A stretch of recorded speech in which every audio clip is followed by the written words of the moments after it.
morning, you're watching Businessworld Live. I'm Jes Delos Santos, kicking off the holiday with a BSP decision.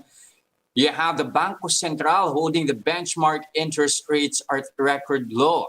As widely expected, the Monetary Board kept the overnight reverse repurchase rate at 2% for a fourth straight meeting. The deposit rate was steady at 1.5%, while lending was maintained at 2.5%. Banco Central Governor Ben Jocno says the expected path of inflation and downside risks to economic growth warranted the decision to keep policy settings steady. Jocno says the board expects the domestic economy to continue to recover in the coming months, as aided by the government's fiscal programs and the continuous vaccine rollout. He also said improved prospects overseas will also support a better outlook for the local economy. But Jocno warns that the recent surge in infections and new restrictions could hurt market confidence. The decision comes after the economy slumped by 4.2% in the first quarter. BSP Deputy Governor Francisco Daquila said the central bank will keep a close eye on data to assess when to approach the normalization of policy. Meanwhile, the BSP has lowered its inflation outlook to 3.9% from 4.2% for 2021 due to a number of factors, including lower tariffs on the price of pork. Now, Fitch Solutions cut its 2021 GDP projection for the country to 5.3% from an earlier 5.8% forecast. The think tank says the Philippine economy will likely struggle to recover this year in light of the recent wave of COVID infections, triggering fresh lockdowns in the capital. Fitch says economic activities are further dragged by the snail-paced vaccination rollout in the country. In effect, the group believes recovery will be delayed further as the pandemic remains to be uncontrolled. Following the steeper than expected 4.2% slump in the first quarter, Fitch Solutions said the extended lockdowns in the NCR Plus bubble will weigh on the GDP print for the second quarter and the rest of 2021. The think tank likewise cut its 2022 GDP growth forecast for the Philippines to 6.5% from the previous 8.3% projection. Fitch expects household spending to still be muted moving forward, only partially offset by the expected 7% growth in government spending.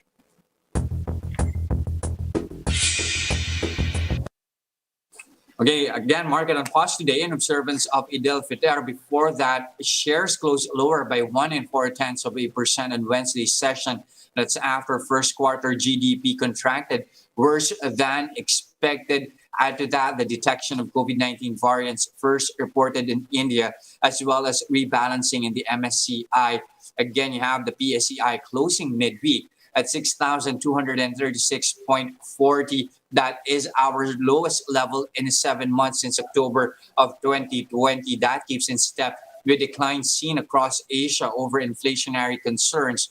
It's still the same narrative for the region today as the sell-off continues this Thursday. You'd see here, Japanese indices are still in the red here. The Nikkei is down 1.8%. The topics likewise edging lower, close to 0.9%. Korean shares are also in the red with the Kospi down by 0.3%. Aussie stocks likewise also retreating here, close to 0.4%.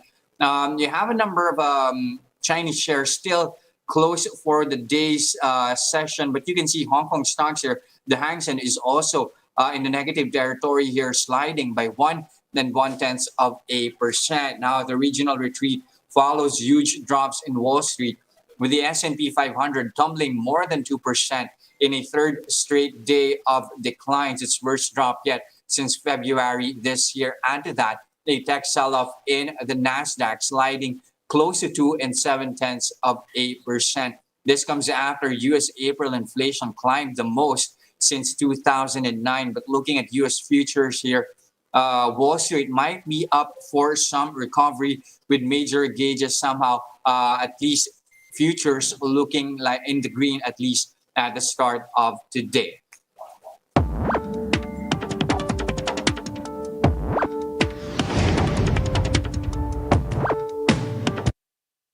Now we go back to our shores with the central bank holding on to record low key interest rates. Question now is how long will the BSP hold back? RCBC Chief Economist Mike Ricafort is here with us to help us make sense of the BSP's latest decision. Good morning, Sir Mike. Hi, good morning, Jess, and to your viewers. Okay, let's first get to that decision by the BSP yesterday afternoon. How long do you see the BSP dragging out this dovish pause, and when do you see them returning, at least normalizing policy level here?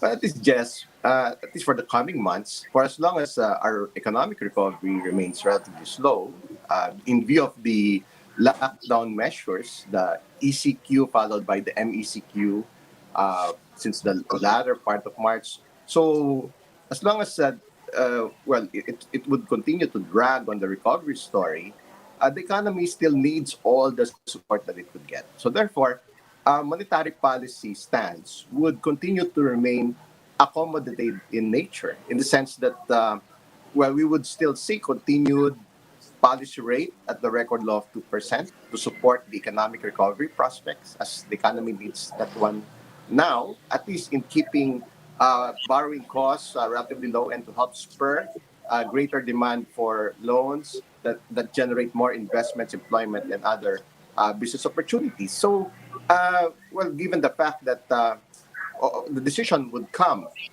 by Friday, by tomorrow, on whether or not to extend the MECQ.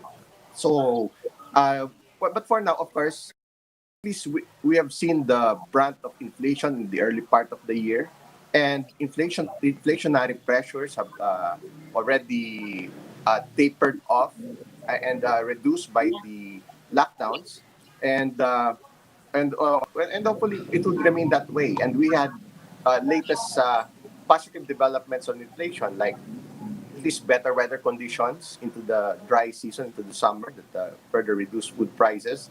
We have now finally the proposed reduction in the tariffs for imported pork, and at the same time increasing temporarily the volumes for imported pork, the MAVs. So that would definitely have an immediate impact in the coming weeks and months in Okay. terms of But reducing pork all right, prices and Sir also. Mike, before we get to this whole, before we get to tackle inflation, at least more on the BSP policy decision, what do you think would warrant a change in direction from the BSP, and when do you see them returning to normal policy level here?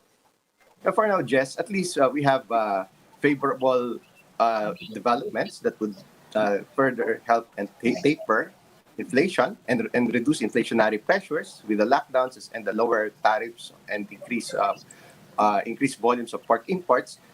Now, maybe the wild card, the risk factor that we're anticipating now would be the external factors, because that's a problem.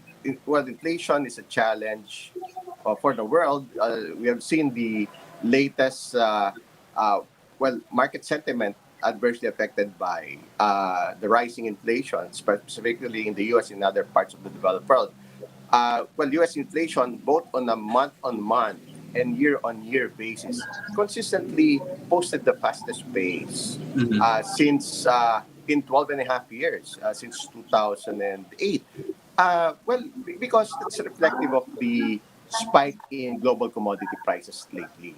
Uh, on the average, I'm talking about food, metals, uh, and other major global commodities.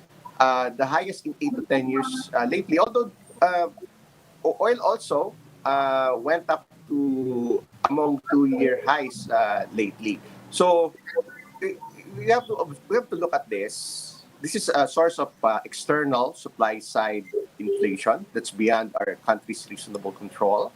And let's see if there would be some pass on costs. Of course, if this would be passed on eventually to consumers. But then again, we have to acknowledge the fact that purchasing power or the ability to pass on also the this higher cost would be mitigated by the pandemic Mhm. right now. So let's see, because at least for the Philippines, we have acknowledged this early on in the early part of the year when inflation was soaring, but now it has tapered off. That's just an external factor, wildcard that or the risk factor that we have need to monitor. If that would translate eventually to higher prices of other goods and services, or as we call it, the second round inflation effect. So So do you think this move by the BSP to actually lower their 2021 inflation forecast to 3.9% from 4.2% is warranted?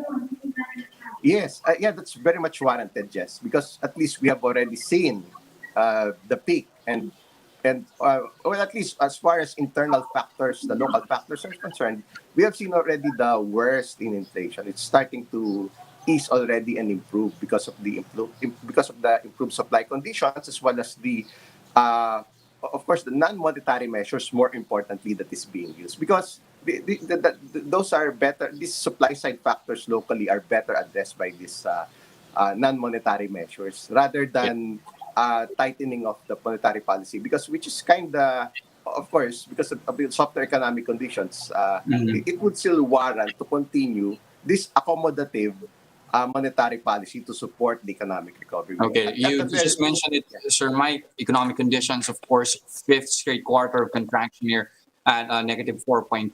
Are we more or less settled for growth in the second quarter, given, of course, a low base effect from last year? Yeah, definitely, Jess. Mathematically, we're all coming from a low base, around the world. Uh, we came from negative 17% in the second quarter of last year. So, however, this is just mitigated by the lockdowns and the cutoff of the, well, since the ECQ, the 2 week ECQ started March 29 until April 11, then it's already MECQ since April 12 rather, and well, it would lapse until May 14 unless it's extended. So that would be a drag, because initially we were even estimating second quarter GDP growth for the Philippines at double digit growth levels, but in view of the lockdowns, that could be tapered off to high single digit levels, but nonetheless, it would still be close to double digit, close to 10% year on year growth. And that would bring the full year So more or less, you're GDP. expecting at around 8 to 9% for the second Yeah, quarter. Is that correct? that's very much possible based on our latest calculations, yes, 8 to 9%. And that would bring, hopefully, that would still bring the full year GDP average to around 5%. That is still very much possible. Mhm. So, that's what we have to monitor. Of course, definitely the conditions are still fluid in terms of estimating GDP growth, in the sense that it would be a function of how these lockdowns would continue. But Okay, so now definitely, that's interesting because now you have the DBCC. They're set to meet at least next week to revisit their 6.5 to 7.5% target. What for you should be the outcome of that meeting? well, there's just a chance, Jess, of maybe trimming some of the GDP growth estimates, because those were set before the lockdowns. Because we need to note that the spike in cases were totally unexpected in March, and that resulted to the hard lockdowns, to the tighter quarantine restrictions in NCR Plus since the latter part of March. So yeah, that's reasonable to expect. We have seen also, but if you look at the consensus estimates by the multilateral agencies and the credit rating agencies for Philippine GDP growth, well, surprisingly, it's still, the consensus is still at least 6%. So that's still relatively decent. Uh, well, maybe with the only exception of, I think ADB, the latest estimate is around 4.5%. But all else, all the others remained relatively high. Or at least 6% for the next 3 years until Now, 2023. of course, a lot of that growth, of course, hinges as well on the quarantine classifications, especially here in Metro Manila. You have the president, he is set to announce the next classification by today, at least, or maybe tonight.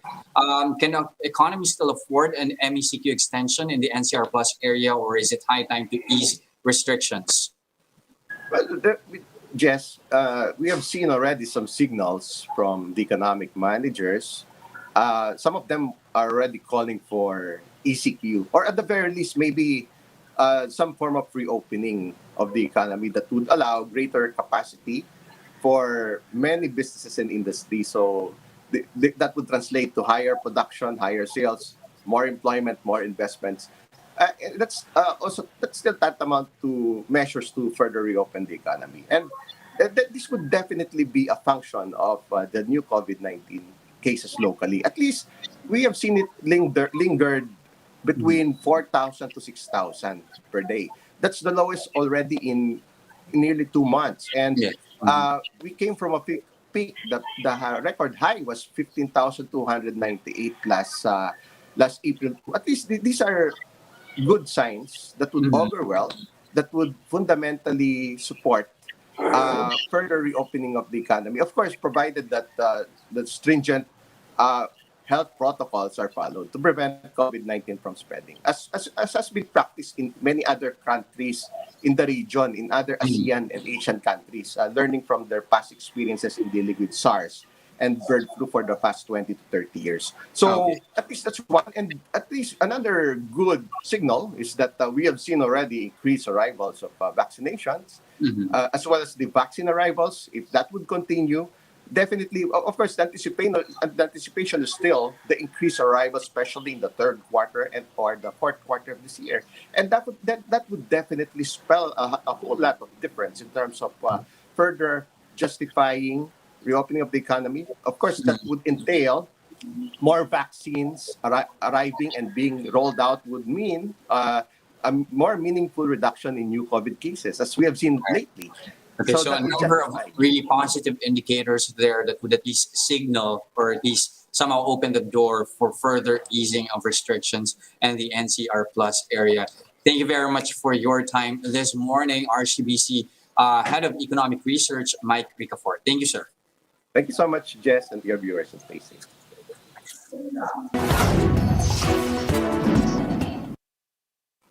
Here are other headlines we're keeping our eyes on. Peza approved investment pledges have increased by almost 54% in the first quarter after coming off a low base last year.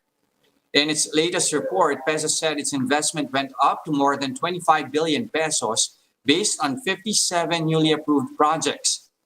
The approved projects are expected to generate about 5,600 jobs. Majority of these will be in Luzon, 10 in Visayas, and 4 in Mindanao.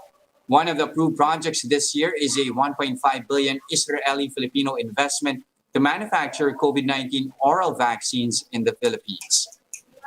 Recall that Peza approved investments slid by nearly 30% in the first quarter of 2020. That's after the board failed to meet during the initial strict lockdown imposed to contain the spread of COVID-19.